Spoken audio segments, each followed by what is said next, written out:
le podcast Déclic comprend les transitions pour vulgariser, ouvrir la réflexion et surtout donner envie d'agir.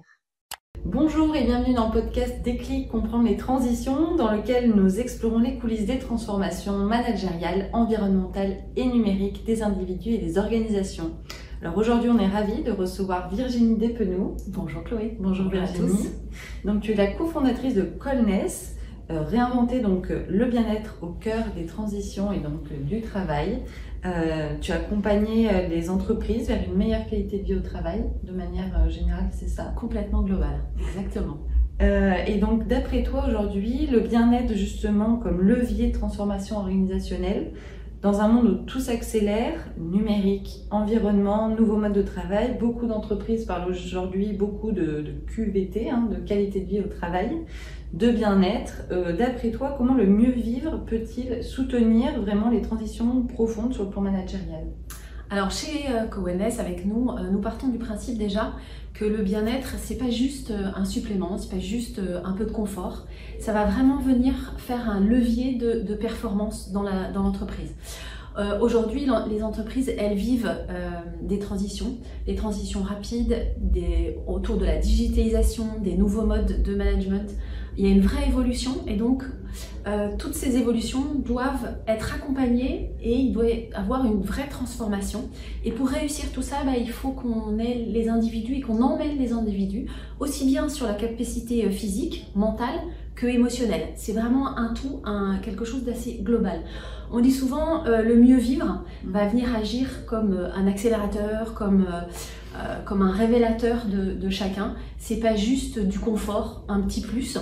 Et quand on va vraiment venir travailler sur les fondamentaux, tout ce qui va être mobilité, gestion du stress, la respiration, la nutrition, la posture, tout ça, mis bout à bout, en fait, va venir vraiment créer très très naturellement une culture qui va être plus collaborative, une prise de conscience des uns et des autres. Et c'est cela que toutes ces transformations qui vont faire qu'on va venir évoluer, aider, accompagner l'entreprise. Donc on observe aujourd'hui que les entreprises qui investissent vraiment sur ce sujet, sur la qualité de vie au travail, ce sont celles-là, ces entreprises qui vont avoir une meilleure cohésion, un meilleur engagement et donc mieux performer.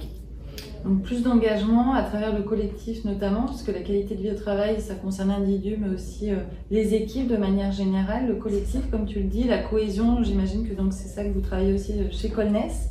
On parle aussi des transformations humaines face à la révolution numérique qui prend de plus en plus de place, la digitalisation, le télétravail qui ont bouleversé cruellement peut-être aussi la manière de travailler et d'interagir entre les équipes.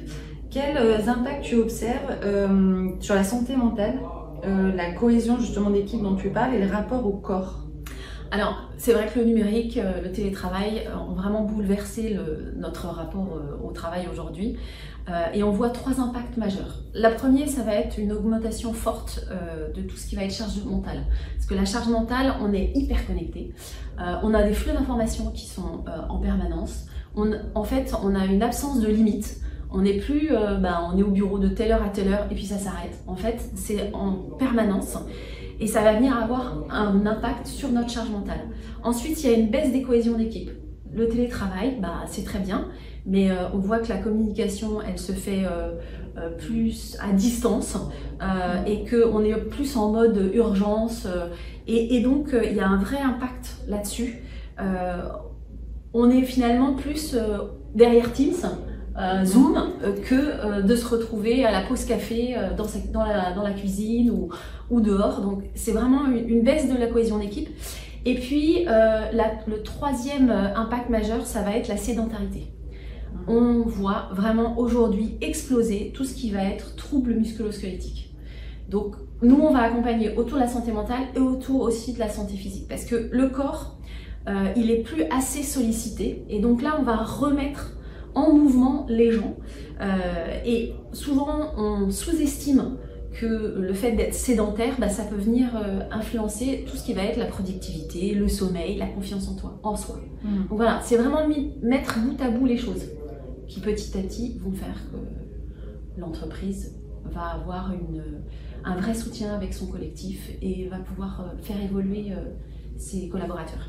C'est vrai que c'est de cette manière que Colness aussi se différencie d'autres structures qui accompagnent, c'est que vous travaillez sur le mental, mais aussi sur le corps. La sédentarité dont tu parles, c'est que ça touche des équipes qui sont en télétravail à la maison, qui ne sortent pas du coup de chez elles, ou bien qui sont toute la journée assises devant un ordinateur. C'est aussi le mot de notre société, hein, d'avoir ces difficultés physiques. Et du coup, comment vous accompagnez concrètement à Colness sur toutes ces difficultés pour les collaborateurs? Alors, on voit avec l'entreprise déjà quelles sont ces difficultés, et une fois qu'on a repéré la problématique, on va venir à leur apporter des solutions. Les solutions, elles sont multiples. Aujourd'hui, on est accompagné de 65 experts. Donc 65 experts, c'est à peu près 65 ateliers ou formations qu'on peut amener en entreprise. On peut, pour tout ce qui est par exemple santé physique, la prévention santé physique, ça peut être la posture au travail, ça peut être un réveil musculaire le matin, commencer à venir s'échauffer tous ensemble. Ça peut être du yoga sur chaise. Souvent on dit le yoga, non, j'ai pas envie de me mettre sur un tapis. Non, en fait, on peut juste être posé sur une chaise et apprendre à bouger. Ça peut être des micro-siestes, des micro-pauses. Vraiment c'est très très varié. Ça peut être des formations, on fait aussi des formations autour de la posture, comment apprendre à être assis correctement derrière son écran. Enfin voilà, il y a pas mal de choses, et quand on va venir relier tout ça, ça va faire en sorte qu'on va être bien au travail. Et on dit souvent, le bien-être est au service de la performance. Oui, comme levier de performance et d'innovation aussi d'une certaine manière. On parle aussi de plus en plus d'entreprises à impact qui prennent soin des humains justement et autant de la planète. Comment vois-tu justement la place du bien-être au travail dans cette dynamique responsable, environnementale et sociale? Alors comme tu le dis, on ne peut pas dissocier la performance économique, l'impact environnemental et la santé humaine. Tout ça, ça va venir travailler ensemble. Et le bien-être au travail va vraiment s'inscrire complètement, pleinement dans cette nouvelle responsabilité sociétale. Donc on va venir prendre soin des collaborateurs, tout simplement. Et prendre soin, ça veut dire qu'on va réduire les accidents du travail, on va réduire les arrêts maladie, on va venir réduire la fatigue globale, on va venir aider pour tout ce qui va être démotivation, parce que souvent on n'a pas envie de se lever le matin pour aller bosser, comprendre pourquoi. Et donc tout ça, mis bout à bout, quand on va aider, ça va augmenter l'énergie, ça va avoir une moins perte de ressources, et on va venir mobiliser en fait le manager, ses équipes et tous les salariés. Et l'organisation qui intègre vraiment la prévention dans sa stratégie de RSE, en fait, il va venir s'installer que on va agir sur les troubles musculo-squelettiques, on va agir sur le stress, on va agir sur la nutrition, et ça va vraiment créer un cercle qui va être un cercle vertueux, donc moins de souffrance, plus d'engagement, plus de stabilité, plus de durabilité, et c'est vraiment tout ça mis bout à bout qui va faire que l'expérience va entraîner les équipes et avoir un impact fort. Est-ce que vous intervenez aussi, grâce à vos experts, sur la nutrition? Tout à fait. En fait, on intervient sur 4 piliers.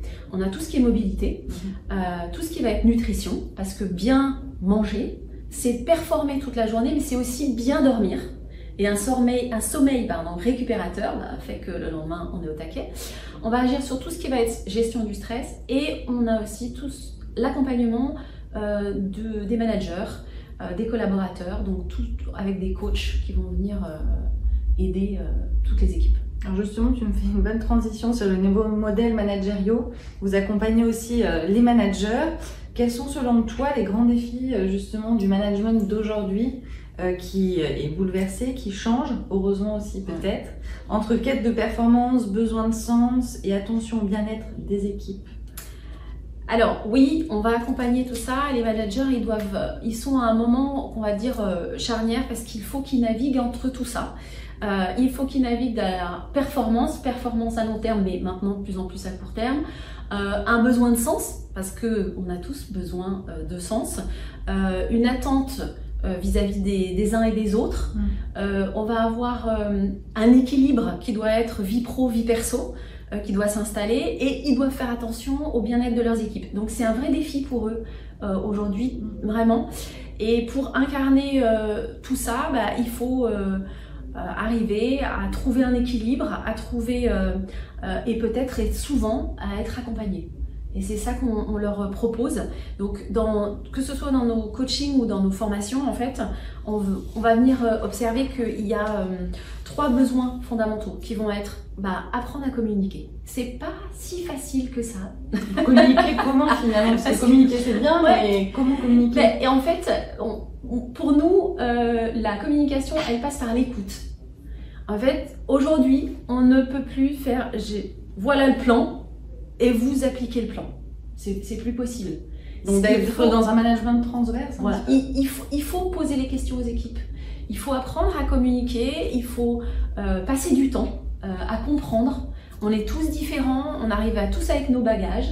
Et donc, le fait d'apprendre à communiquer va faire que petit à petit va s'installer une vraie cohésion. Et c'est très très important. On va venir aussi, les managers aujourd'hui doivent développer tout ce qui est soft skills. Il faut qu'ils apprennent et qu'ils apprennent à leurs équipes à gérer leurs émotions, gérer le stress. C'est pas facile à réguler les conflits parce qu'il y a des conflits en interne et il faut prendre part, à prendre confiance en soi. Quand on devient manager, malheureusement, il n'y a pas un bouquin avec. Donc voilà, je pense que c'est toute cette façon de mettre en place les choses qui va faire que, voilà, et on va y arriver. Et puis, une dernière chose, c'est aussi prendre soin d'eux. C'est pas toujours simple de savoir s'écouter, de se poser et de se dire, ça, c'est bien, ça va, donc il faut le dire. Ça, c'est moins bien, comment je vais faire pour évoluer? Donc voilà. Donc un manager aujourd'hui, il faut qu'il trouve l'équilibre entre tout ça. Et c'est pas toujours simple. Parce que comme tu dis, c'est prendre soin aujourd'hui, le management, mais pour prendre soin des autres, il faut prendre soin de soi. Ouais. Ça va de pair. Ouais. Donc mieux communiquer pour mieux écouter, développer ses soft skills, confiance en soi, gérer ses émotions, gestion du stress, des conflits, et donc prendre soin de soi pour prendre soin des autres. Pour terminer cet échange, Virginie, comment tu vois un peu l'avenir du mieux vivre au travail, si on se projette par exemple sur 2 ans, à quoi ça pourrait ressembler une entreprise alignée avec ses transitions managériales et humaines? Alors, une entreprise dans 2 ans qui a réussi à mettre en place certaines choses, c'est là où le bien-être va être intégré complètement dans la stratégie. En fait, c'est plus juste une journée par-ci par-là, mais donc en fait, je dis souvent, c'est plus de l'événementiel, mais c'est une vraie stratégie dans le long terme. Et donc, c'est passer par là. Ça va être aussi de la prévention au quotidien. Encore une fois, c'est pas du ponctuel. C'est de mettre en place des micro-pauses, par exemple, de la respiration, des espaces de récupération, des espaces d'échange et des ateliers qui vont venir régulièrement faire le point, amener une façon de voir différente. Voilà. C'est aussi où les managers vont être formés à accompagner les équipes, à comprendre leurs équipes. Donc ça passe par un accompagnement, ça passe par de la formation. Et puis ça va être aussi de revenir à de la cohésion d'équipe très centrale. Dans 2 ans, si on arrive à mettre en place des choses sur du long terme, des choses qui viennent s'intégrer complètement, ça fait qu'il y a une vraie cohésion d'équipe dans une entreprise. Ça, j'en suis certaine. Et puis après, de remettre le corps à sa place. On a besoin de notre corps, donc il faut vraiment une bonne posture, une bonne mobilité, une bonne respiration, un bon sommeil, de la bonne nutrition. Voilà, c'est de mettre le corps en mouvement à sa place. Donc vraiment, ça serait une entreprise qui comprend que la santé de ses équipes est importante. Elle aura fait un énorme chemin. Ça va vraiment être le moteur pour la transformation et une bonne innovation.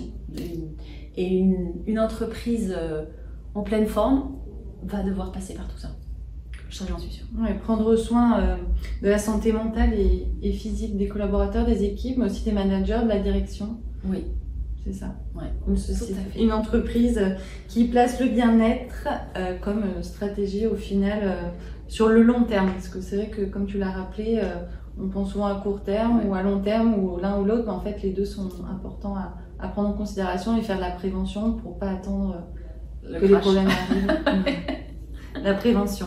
Merci beaucoup Virginie pour tes expertises, ton regard. Merci Chloé. Merci, à bientôt sur Déclic.